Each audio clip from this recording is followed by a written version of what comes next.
નમસ્કાર, વેધર એનાલિસિસમાં આપનું સ્વાગત છે અને આપની સાથે હું છું પ્રદીપ।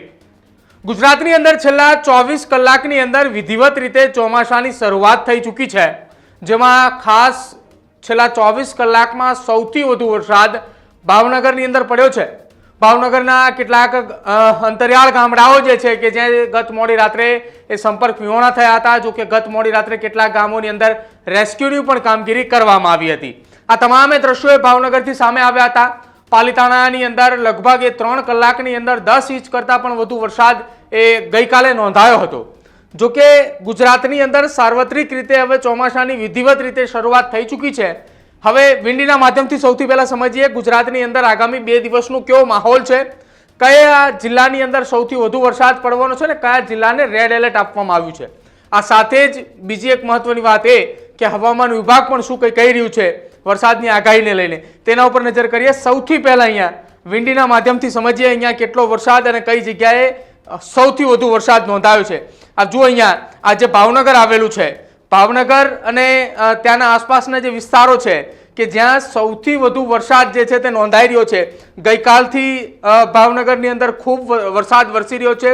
જિલ્લા કલેક્ટર સહિતનું તંત્ર પણ એલર્ટ મોડ ઉપર જોવા મળી રહ્યું છે અને આ સાથે આજે વિંડીની અંદર જે આપણે રેડ માર્ક દેખાઈ રહ્યું છે એ રેડ માર્કમાં સૌથી વધુ વરસાદ એ ભાવનગર અને ભાવનગરના આસપાસની વિસ્તાર છે। આ જુઓ અહીંયા આ ભાવનગર છે, ભાવનગરના દરિયા કાંઠાનો આખો આ વિસ્તાર છે કે જ્યાં ખૂબ વરસાદ પડી રહ્યો છે। સાથે જ આ ઉપરના તરફ આ બોટાદનો એ ભાગ છે, અહીંયા મહુવાની એ તરફનો ભાગ છે, ત્યાં પણ વરસાદ છે। સાથે જ અહીંયા જે વાત કરવામાં આવે આ જે ભાગ છે અહીંયા એ સુરત અને દક્ષિણ ગુજરાતનો ભાગ છે। ગઈકાલે વરસાદની શરૂઆત પહેલા દક્ષિણ ગુજરાતથી થઈ હતી અને ત્યારબાદ એ ધીરે ધીરે વરસાદ આગળ વધતો ગયો અને ભાવનગરની અંદર મોડી સાંજે જે વરસાદની શરૂઆત થઈ તેના કારણે અનેક ગામોની અંદર કોઝવે તણાય જેવી પરિસ્થિતિ પણ સામે આવી હતી। ગામોએ સંપર્ક વિહોણા પણ થયા, રેસ્ક્યુની પણ કામગીરી કરવામાં આવી હતી। આ આપને અમે જે બતાવી રહ્યા છીએ કે ભાવનગરની આસપાસનો આ જે ભાગ છે રેડ એલર્ટ ઉપર છે। આ આજનો દિવસની વાત છે, સવારે 10 વાગ્યાથી લઈને બપોરના 2-3 વાગ્યા સુધીનો આ વરસાદી માહોલ એ ભાવનગર અને તેના આસપાસના વિસ્તારની અંદર જોવા મળશે। હવે આજે સાંજની જો વાત કરવામાં આવે, લગભગ 6 વાગ્યાના અરસાની આસપાસ જો વાત કરવામાં આવે તો આ આખું આ રેડ સર્કલ જે છે એ થોડું આછું થતું જોવા મળશે। અહીંયા આપ જુઓ અહીંયા આ રેડ સર્કલ એ થોડું આછું થઈ ગયું છે આજે સાંજે 6 વાગ્યાની આસપાસ, પરંતુ આની અસર એ હવે અહીંયા ઉપર એટલે કે ઉત્તર ગુજરાતની અંદર જોવા મળશે। જો ઉત્તર ગુજરાતનો ભાગ જે આ દેખાઈ રહ્યો છે આપને મેપની અંદર, ત્યાં આ વરસાદની અસર જોવા મળી રહી છે। જો બનાસકાંઠા છે, પાલનપુર છે, કચ્છ, પાટણ, મહેસાણા આ વિસ્તારની અંદર બપોર બાદ એ અસર જોવા મળશે વરસાદની, જેમાં ખાસ અમદાવાદનો પણ એ સમાવેશ થઈ શકે છે। એટલે કે અમદાવાદમાં આજે બપોર બાદ પણ વરસાદી માહોલ રહેશે, જે પ્રમાણે ગઈકાલે વરસાદ પડ્યો હતો। મેપને એ થોડો નાનો કરીએ અને સમજીએ હવે ગુજરાતના અલગ અલગ રાજ્યો।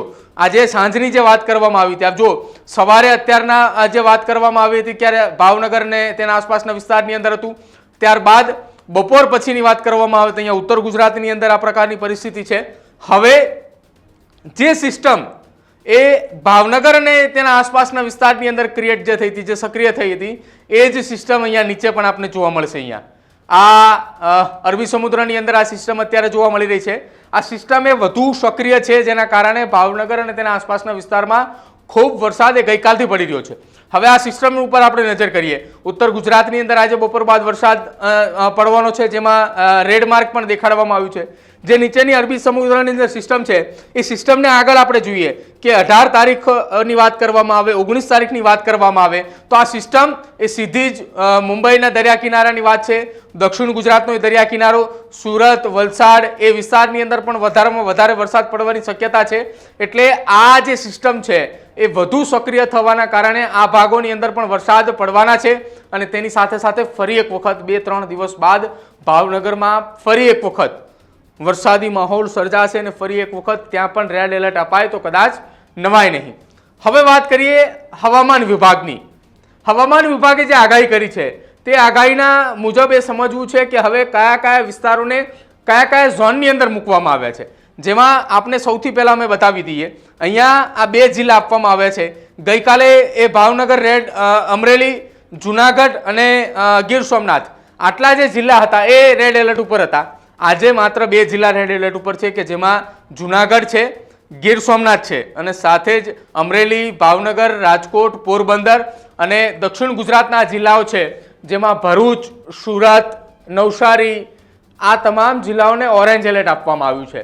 આ સાથે જ તેના ઉપરના ભાગની અંદર જે જિલ્લાઓ આવી રહ્યા છે, જેમ કે સૌરાષ્ટ્રની વાત કરવામાં આવે તો જામનગર અને દેવભૂમિ દ્વારકા કે જેને યલો એલર્ટ આપવામાં આવ્યું છે. સાથે જ દક્ષિણ ગુજરાતની અંદર અને મધ્ય ગુજરાતની વાત કરવામાં આવે તો આણંદ, વડોદરા, છોટાઉદેપુર, દક્ષિણ ગુજરાતના નર્મદા, તાપી અને ડાંગ કે જ્યાં યલો એલર્ટ આપવામાં આવ્યું છે.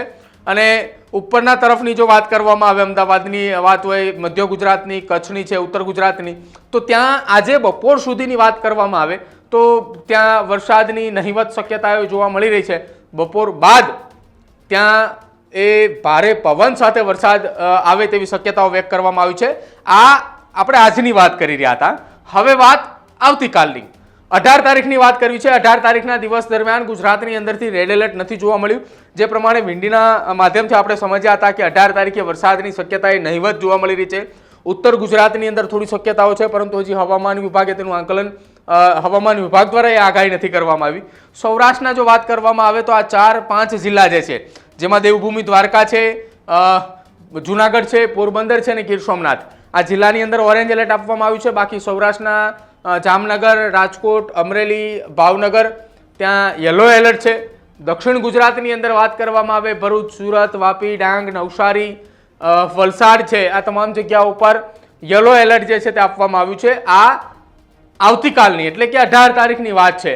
હવે વાત એ 19 તારીખની કે જ્યાં ગુજરાતની અંદર વરસાદની તીવ્રતા જે છે, જે ઓમાન અરબ સાગરની અંદર જે સિસ્ટમ સક્રિય થઈ હતી, જે આપણે પહેલા બતાવી હતી કે જે સિસ્ટમ એ અત્યારે ગુજરાત તરફ છે, આવતીકાલે ધીરે ધીરે ગુજરાતથી દરિયા તરફ પાછી જવાની છે અને ત્યારબાદ મહારાષ્ટ્ર તરફ જઈ રહી છે કે જેના કારણે ગુજરાતમાં વરસાદની શક્યતા, વરસાદની તીવ્રતા એ ઘટશે અને વરસાદ એ ઓછો થવાની વાત જે છે તે સામે આવી છે. જે 18 તારીખના રોજ ઓરેન્જ એલર્ટ એ આખા સૌરાષ્ટ્રના જિલ્લાઓની અંદર હતા, જે હવે એ મહારાષ્ટ્ર અને મુંબઈ નજીકે જે સિસ્ટમ સક્રિય છે તેના કારણે ગુજરાતના દરિયાકાંઠાના આ 3 જિલ્લા જામનગર, અમરેલી અને સાથે જ ગીર સોમનાથ અને દક્ષિણ ગુજરાતના જિલ્લાઓ કે જ્યાં સૌથી વધુ અસર એ થવાની છે કે ત્યાં એ મુંબઈના દરિયાકાંઠાની જે સિસ્ટમ સક્રિય થવાની છે તેના કારણે તે જિલ્લાઓની અંદર પણ અસર થશે. ત્યાં પણ છૂટાછવાયે ગાજવીજ સાથે વરસાદ પડે તેવી શક્યતાઓ એ હવામાન વિભાગ દ્વારા વ્યક્ત કરવામાં આવી છે. બીજી તરફ વિન્ડીના માધ્યમથી જે આપણે પહેલા સમજ્યું કે જેની અંદર અરબી સમુદ્રની અંદર એક સિસ્ટમ સક્રિય છે અને એ જ સિસ્ટમનો કેટલોક ભાગ એ ઉત્તર ગુજરાતની અંદર પણ એક બીજી સિસ્ટમ એ રાજસ્થાન તરફથી જે સક્રિય થતી આવી છે તેના કારણે ત્યાં પણ વરસાદ પડે તેવી શક્યતાઓ વ્યક્ત કરવામાં આવી રહી છે. એટલે કે ગુજરાતની અંદર છેલ્લા 24 કલાકમાં સૌરાષ્ટ્રના મોટા ભાગના જિલ્લાઓની અંદર ગાજવીજ સાથે વરસાદ પડ્યો હતો. હજુ પણ આગામી 24 કલાકે ગાજવીજ સાથે વરસાદ એ સૌરાષ્ટ્રના કેટલાક જિલ્લાઓની અંદર પડી શકે છે. ખાસ ભાવનગર કે જ્યાં એલર્ટ આપવામાં આવ્યું છે. આખી રાત દરમિયાન રાહત અને બચાવની કામગીરી એ ત્યાં ચાલી રહી છે. રેસ્ક્યુ ટીમ એ કામગીરી કરી રહી છે. સતત કલેક્ટર અને એસડીએમ સહિતના અધિકારીઓએ ખડે પગે ભાવનગરની અંદર જોવા મળી રહ્યા છે. જોકે ગઈકાલે ભાવનગરના તલગાજરડા ખાતે લગભગ 50 કરતાં પણ વધુ લોકોનું રેસ્ક્યુ પણ હાથ ધરવામાં આવી રહ્યું હતું. તમારા વિસ્તારની અંદર કેવો વરસાદ છે, કેટલું પાણી ભરાયું છે અને કેટલા ઇંચ કેટલા કલાકની અંદર વરસાદ પડ્યો છે એ અમારા કમેન્ટ સેક્શનની અંદર જરૂર જણાવજો. અને અમારી ચેનલ ન્યૂઝરૂમ ગુજરાતને આ જ પ્રકારના હવામાનના તમામ અપડેટ જોવા માટે અત્યારે જ લાઇક, શેર અને સબસ્ક્રાઇબ કરી લેજો, જેથી હવામાન વિભાગની આગાહી, વરસાદના તમામ સમાચાર, સચોટ સમાચાર તમારા સુધી પહોંચતા રહેશે. નમસ્કાર.